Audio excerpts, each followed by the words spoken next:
Hey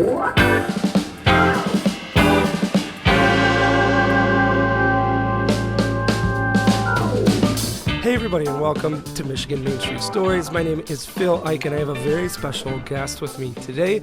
She is the former DDA Main Street Director of Blissfield, Michigan, Heather Marks. Good afternoon, Heather. Hi, Phil. Thanks so much for having me. Oh, I'm excited to have you. Before we get talking about Blissfield, let's talk a little bit about you. About how long were you the Main Street Director in Blissfield? Yeah, absolutely. So just shy of 3 years, I started working in Blissfield May of 2019. Oh, wow. What was the initial attraction to becoming a Main Street director? Because I interview all of these directors, and it's really incredible to hear the diverse backgrounds. Everybody from I used to work at a bank to I worked in the community development to I used to be a fifth grade teacher. So what was a little bit of your background, and what was the draw to getting this position? Absolutely. So I knew the director that was in the position before me, and I knew she had taken a position elsewhere. I was and still am a small business owner in Blissfield, and I had seen a forward progress or movement in our downtown with new businesses coming in and just didn't really want that to go away. And so I talked it over with my business partner, who is also my mom, and said, I really want to apply for this job. I think it'll help not only us, but our community as well if we can keep things going. So. That's so interesting to me because here you are, this small business owner who sees the potential to also kind of steer the business community at a higher level as well. I'm interested to hear a little bit about maybe your perspective on that. Like, not often do you have a small business owner also being a Main Street director. How do you think that helped you during your 3 years of being the director, also being a business owner within the district? Sure. So I feel like owning a business gave me some insight into maybe what would benefit all of us that are in the downtown. It also allowed me to become closer to all of the other businesses that surround me. And I hope that in my time here, I was able to unify us a little bit more and grow the business's relationship with one another, as well as with the village.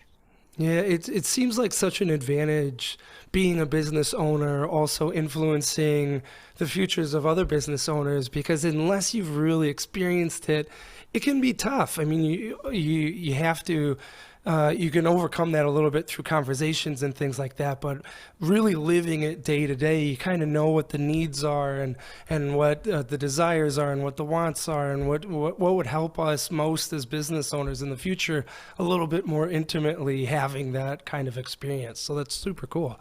Yeah, absolutely. Yeah. So talk to me a little bit about Blissfield. I was there a few weeks ago to take some photos and interview some business owners. So that was my first time there, but I'm interested to hear your perspective. Give me a snapshot of Blissfield, what it is, what it's like. Give me a little feel for that little part of our state. Sure. So I really feel that Blissfield is the hallmark Christmas card of small towns, right? So the quaint, very close-knit rural area. We are roughly a little over 3,000 people now in our community. I feel that we really are supportive of one another, not just the businesses itself, but the community as a whole, where they're very close-knit people.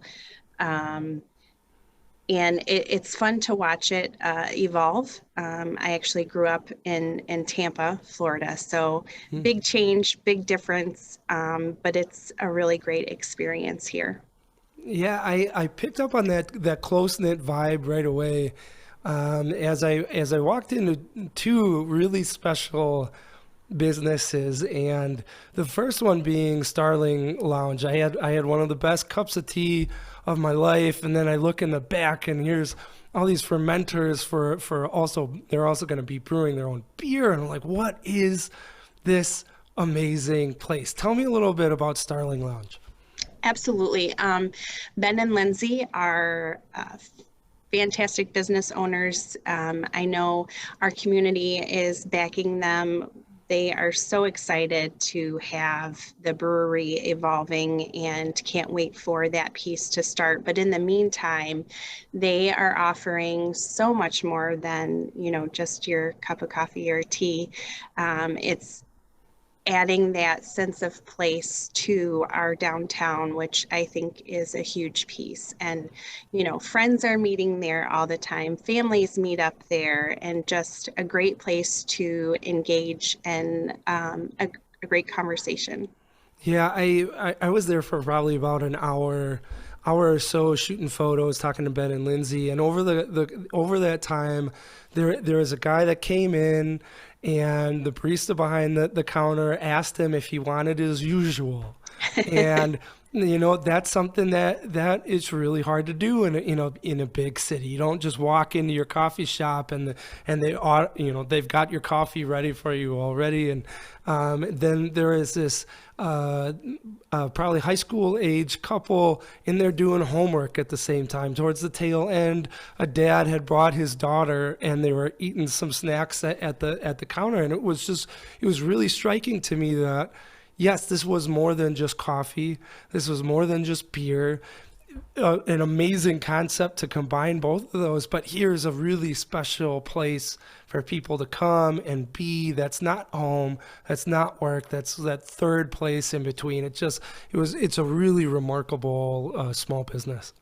Absolutely. Yes. The second really remarkable small business, Lena's Italian Kitchen. Tell me about Lena's. So Lena's is just that great family business that has been able to be passed down through the generations in our community. And and I know the community is thankful for Stefano and Cindy to take it over after Stefano's parents. And they offer so much more than food, and it's just one of those great restaurants that you want to eat at every single night because there's so much to offer, for sure. So Yeah, I walked out of there after taking photos with the most food I have ever been given by a business after a photo shoot. I had an entire large pizza that Stefano was flipping the pie for me, and he wanted to make me some of his pasta, so of course he did that, and it was just like piles and piles of food. And it's such a testament to him and his wife about just the amazing people they are, on top of the amazing food that they create. It's just a really, really special place. absolutely. And they are very involved in our community, always giving to so many different organizations, and really have that understanding of what it is to be a business in a small town. Yeah. So we have small businesses, so important to our towns and our communities. Um, the other important element, and especially gaining traction over the last few years, is this idea of placemaking and how to craft and shape our communities to encourage connections and support economic development and take ownership as a community, and really making our communities reflect who we are as a community. I'm interested to hear about maybe some placemaking efforts that Blissfield has undertaken over the course of your 3 years there, maybe some special events that you've developed and things like that. Sure. So we have so many great events that start from May and go through December. But two of our most popular events that really I feel have that placemaking piece are Yuletide, which started off as a small retail event. And I believe we're up to this coming year, 48th or 49th annual Yuletide celebration. But what we've really started to do with that event is have an understanding where people really want um, basically an event within an event, right? They need that extra thing to do besides just shop. So we've added a food tasting event. One of the nights we added a cider and beer tasting with a band. We have Santa here all weekend long, reindeer. We just really try to hit that event out of the park, and knowing that it's for our businesses to be successful, right? We just really want to do anything to bring people to our community.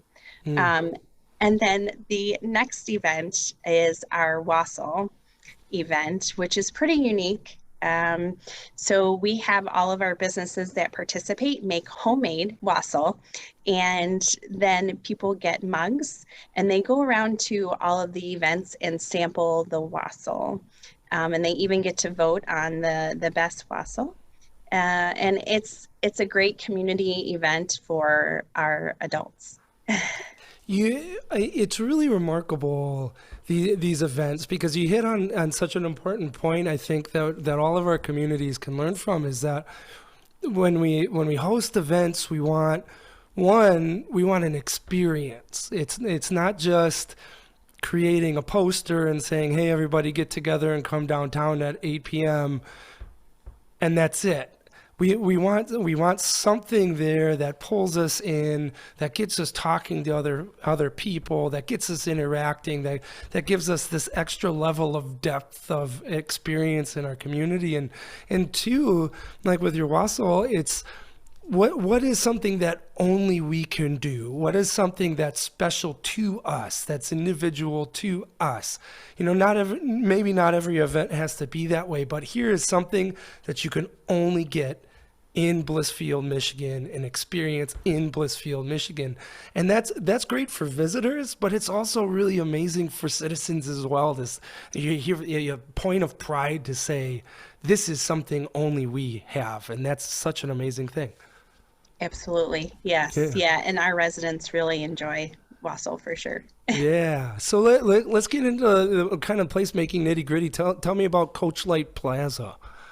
Sure. So when I first started, one of the things that I noticed in looking at the plaza as a whole, so the plaza was for sale. It was a property that I believe it has 9 different spaces for businesses. At the time, most of them were vacant. And unfortunately, it was still stuck in the time warp of 1970s. So Hmm. it wasn't very attractive at all. And not just that, but like the parking lot had giant potholes, things of that nature. And I also knew that unfortunately, if something wasn't done, we were going to lose. There was a potential to lose our grocery store, which is also located in the plaza. And that's huge for any town, to lose your only grocery store. So in doing so, the board put together a plan. What did we want to see happen to this property? How could we go about making changes? The What we initially started to do was to try to purchase it ourselves. Um, and although it didn't work out necessarily for the DDA to purchase the property and rehab it, what it did do was bring the issues to the forefront of our community as far as exposing the things, the changes that needed to happen, the potential loss of our grocery store. And we were lucky enough to have a local investor decide to purchase it. And not only did he purchase the plaza, but he also used a lot of the pieces that we had created with a developer. Ah. So yeah, we're super excited. And actually, I'm hoping to say that by this time next year, it will be completely full. And our grocery store is still there. And our bowling alley should be reopening soon, which is huge for a small community.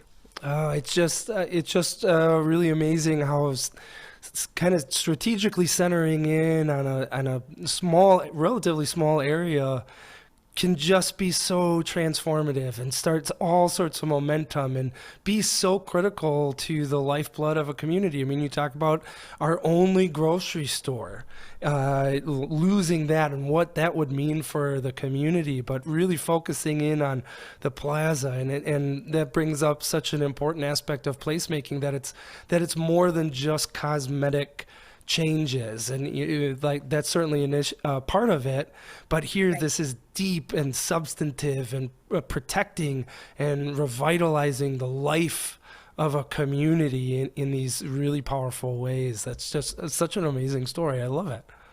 Thank you. Yeah, Yeah. it's very exciting for us. Yeah, you also received a vibrancy grant for a mini park, is that right? We did, Tell me yes. about that. Sure. So we have a piece of property that is owned by the village located right on Lane Street. And while it is currently um, a walking pathway from Lane Street to the back parking lot, it could always be so much more than just a way to walk through the parking lot. So the DDA has been actually for 3 years trying to piece this project together. And right now we have been working with a local landscaping firm. And how can we transform this space into something that is usable, that people can go and sit and have a cup of coffee and chat with their friends? They can listen to a guitarist and they can visit a food truck that's parked in the back of the space. Show local artwork is another piece to the project as well. And we were able to apply for the vibrancy grant through the MEDC, and super excited to be able to be a recipient of that grant. The resources that the MEDC can provide in that way. I mean, one of the, and we'll talk about this in a second. One of the initial reluctances to placemaking is, well, we don't have the funds, and we don't have. But tapping into all of the resources the MEDC can provide is a way to accomplish those things in your community. And I remember I walked through that mini park, and the impression that I had was the people here care about me, in that this could have just been kind of your plain old forgotten corner of a city to just kind of walk between parking lots and get to the main street. But here was a place that was created for people to enjoy even this brief moment of walking from their car to Main Street, and that emotional connection to a place is one of those really, really important pieces of placemaking. And Yep. finally, you have something called the Carpenter Furman Project. Tell me about that. We do. The Carpenter Friedman project, again, has been something that the board is interested in. Shouldn't say interested. They are excited for the potential of what the whole project could look like as a development project for Blissfield. So currently on one of our corners, there is a pretty blighted building that definitely needs some attention. And in working with, again, local architect developer, she has created an awesome opportunity to turn that piece of property into mixed use with businesses on the bottom and two different levels of apartments.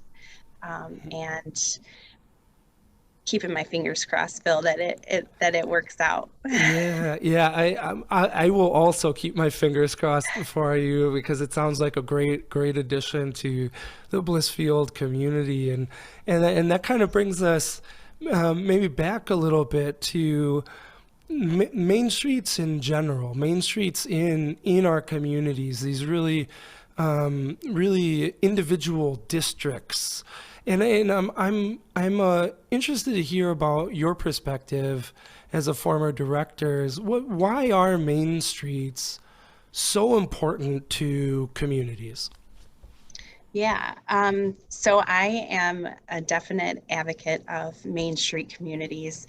I will tell you that I don't know if I would have made it through COVID without our Main Street people. They were just so amazing. But Main Street does a great job at training. They do an amazing job with programming, any type of technical assistance. They are there to walk you through every step of the way. And as a brand new director to this type of job, I mean, it was so beneficial to be a part of that program and the Main Street. Yeah, communities don't have to reinvent the wheel. And sometimes we either through we're just unaware that that kind of training and education is out there, or maybe it's kind of the stubborn, fierce independence. But tapping into the Michigan Main Street and all of the education and the experience and the network that connects you into, I mean, that just not only helps you as an individual director feel support, but it also directly helps your community because now instead of that project taking 20 years, now it takes 3 years because you were able to talk to people who've done something similar, or they were able to connect you with resources that you weren't able to be connected to before. And it's just, if we want to start that ball rolling faster, that I think was one of the really amazing things about Michigan Main Street is we love the feeling of momentum, especially in our maybe smaller communities when it feels like it just feels like we may never change and we're kind of stuck. But here's this shot in the arm that says, hey, we love you. We love your community. Let's get you guys equipped with the training and the people and the resources to really take your community to the next level, benefit all of these people. It's such an amazing program. Absolutely. Kind of, let's combine this idea of placemaking in MEDC Michigan Main Street.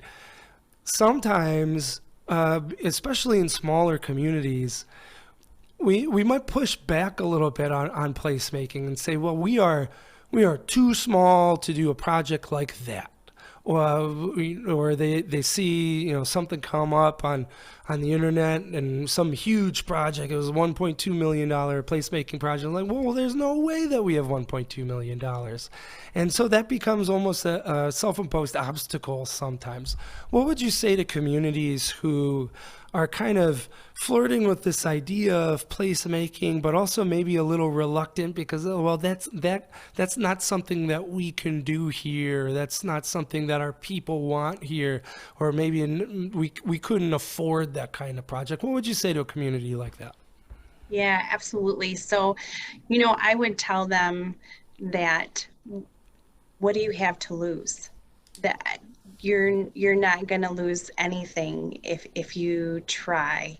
Um, I feel that the MEDC and Main Street are awesome at taking a program or a project that maybe was used in a larger city or community and finding a way to really adapt that to a small rural area. And uh, really, again, the assistance that they give to support the downtowns is so phenomenal that that project that seems so out of reach, they really make it reachable for any community. Yeah, in the interviews that I've done so far in our Main Street communities, that's this reoccurring theme of we had this idea, we put together a plan, and now we have it. And that is such a sometimes overlooked quality of we wanted something, we put together a plan, and now we have it. A lot of times we like to chase dreams and say, well, wouldn't it be nice if we had this? But city after city, they're like, hey, we identified this as a need. The Michigan Main Street crew, MEDC, came in. They helped us put together a plan, connected us, and now we have something. And now we're moving on to the next bigger project or more next important thing. And finally, I kind of want to zone in on that. If community is listening to this interview and they're currently not a Main Street community, maybe they've got their DDA, but they're not tapped into Michigan Main Street. What would you say to them to encourage them to at least check out Michigan Main Street and how it can help their community? Yeah, I would definitely encourage them to reach out to one of the directors. Go visit their communities and see what they have been able to accomplish with their Main Street program. And I think, it would speak volumes to what these communities have been able to accomplish. And I think that would be huge. Yeah, I love that idea of talking to a director, maybe visiting some of these communities, because then you get to see maybe a city that's just like yours, or maybe a city that's smaller than what you would have expected, but they're doing something really, really great. Just the proof is in the pudding. So talk to the directors, Absolutely. go visit, see what that community is like and how Michigan Main Street can benefit them. If somebody wants to connect further with Blissfield, tell me social media, tell me websites, tell me all that stuff. Absolutely. So our website is blissfieldmainstreet.com. Facebook, we're at downtown.blissfield. And then you can also follow us on Instagram at Downtown Blissfield. Excellent. So I've been talking with Heather Marks. She's a former DDA and Main Street Director of Blissfield, Michigan. Thank you so much for the conversation today, Heather. Thank you, Phil. I really enjoyed it.